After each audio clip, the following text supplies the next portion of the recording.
Hello साथियों, तो कैसे हो आप सभी। उम्मीद करता हूँ बढ़िया होंगे, मस्त होंगे और स्वस्थ होंगे। तो चलिए आज की वीडियो हम सीखने वाले हैं कि ऊष्मा बजट होता क्या है। तो फिर साथियों, ऊष्मा बजट को सीखने से पहले हम बजट के बारे में जान लेते हैं।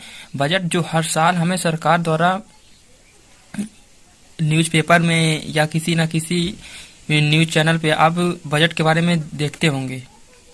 बजट असल में वो होता है जो सरकार के पास हमारे द्वारा या टैक्स के द्वारा या किसी न किसी जीएसटी के द्वारा या सरकार के द्वारा जो सरकारी वाहन या सरकारी जो लाभ दिए जाते हैं उसके द्वारा सरकार के पास जो पैसे जाते हैं, सरकार उसका उपयोग जिस तरह से खर्च में लाती है, यानी कि हमारे विकास में, देश के विकास में, आर्थिक स्थिति को सुधारने में जो सरकार उस पैसे को खर्च करती है, सरकार उसका विवरण हम सभी को पेश करती है हर वर्ष। तो जो सरकार के द्वारा जो विवरण दिया जाता है होता है, यानी कि पैसे आते हैं और उसका उपयोग किया जाता है। पैसे आने और उपयोग करने की संक्षिप्त विवरण या तुलना या संतुलन की अवस्था को ही हम ऊष्मा बजट कहते हैं। वो बजट कहते हैं, सॉरी, बजट कहते हैं। अब ऊष्मा बजट के बारे में जान लेते हैं। ऊष्मा हमें किससे मिलता है? सूर्य से मिलता है। जब ऊष्मा सूर्य से मिलता है तो हम इसको कह सकते हैं कि ऊष्मा। अब बजट के बारे में तो अभी हमने बताया बजट क्या होता है, तो चलिए हम ऊष्मा बजट के बारे में अब जानते हैं।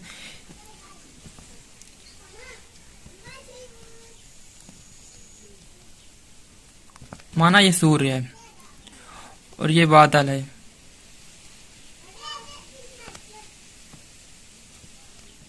और ये हमारी पृथ्वी है। अब पृथ्वी के पास जो सूर्य से हमें कितना 100% ऊष्मा मिली। पृथ्वी से तो हमें 100% ऊष्मा मिली। अब यहाँ मान लीजिए धूल के कण है, वायु है।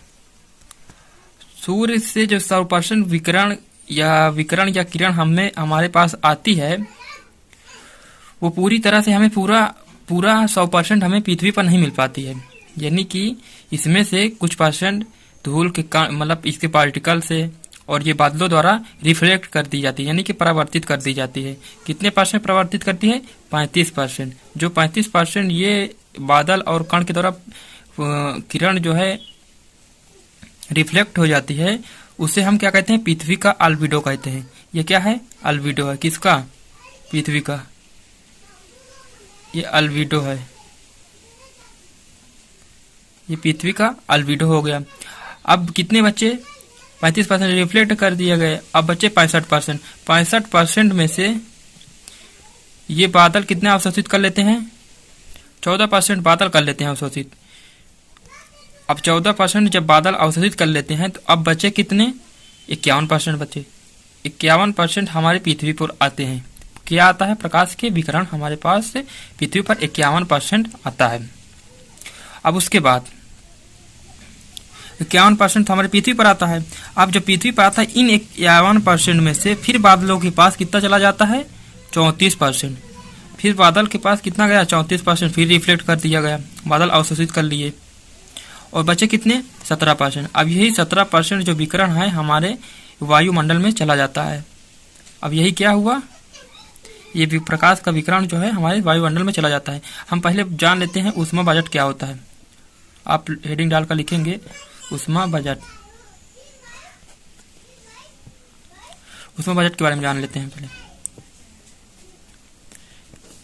यह सूर्य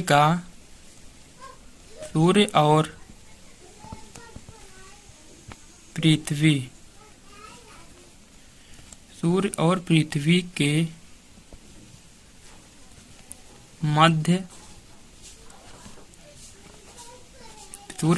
के मध्य आगत, यह सूर्य और पृथ्वी के मध्य आगत और निर्गत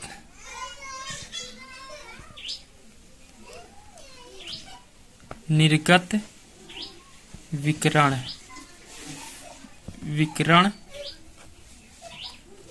की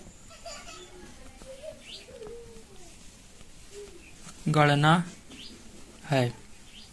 यानी कि ऊष्मा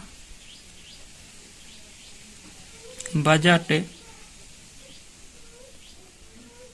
प्राप्त ऊष्मा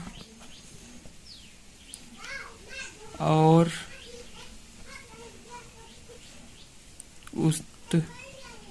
उत्सर्जित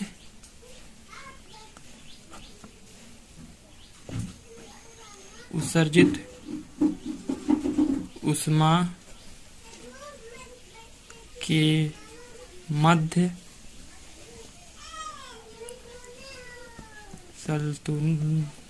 संतुलन को निरूपित करता है। यह सूर्य और पृथ्वी के मध्य आगत और निर्गत विकिरण की गणना को ऊष्मा बजट प्राप्त ऊष्मा और उत्सर्जित ऊष्मा के मध्य संतुलन को निरूपित करता है। तो हमने ये क्या हुआ, ऊष्मा बजट हुआ। यानी कि हमारे पास जो पृथ्वी से 100% का ऊष्मा आता है, विकिरण आता है, और आने वाले को हम क्या कहते हैं, आगत कहते हैं। अब जो जाता है उसे हम क्या कह दिया, निर्गत कह दिया। इसको याद रखना कि पृथ्वी का अल्बेडो कितना होता है, 35% होता है। यानी कि 35 यूनिट हम कह सकते हैं कि पृथ्वी का अल्बेडो होता है। और टोटल यानी कि बादलों द्वारा अब पूछ लिया जाता है पेपर में कभी कभी कि बादलों द्वारा ऊष्मा कितने अवशोषित कर लिए जाते हैं। तो बादलों द्वारा कितना अवशोषित किया गया, 34 इधर और 34 एक 35, कितना हो गया। यानी कि टोटल बादलों द्वारा कितना अवशोषित हुआ, 34 और 14 कितना हो गया टोटल 48।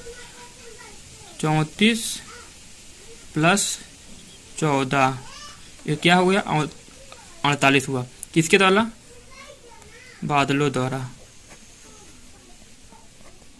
ये किसके द्वारा अवशोषित कर लिए जाते हैं, यानी कि 34 प्लस 14 और 48 होता है। तो यानी कि बादलों द्वारा कितने % ऊष्मा अवशोषित कर लिया जाता है, 48% ऊष्मा बादलों द्वारा अवशोषित कर लिया जाता है। तो आज हमने सीखा विकिरण के बारे में, ऊष्मा बजट के बारे में। चलिए कल फिर मिलते हैं अगले नेक्स्ट वीडियो में। तो अब तक के लिए बस इतना ही, धन्यवाद।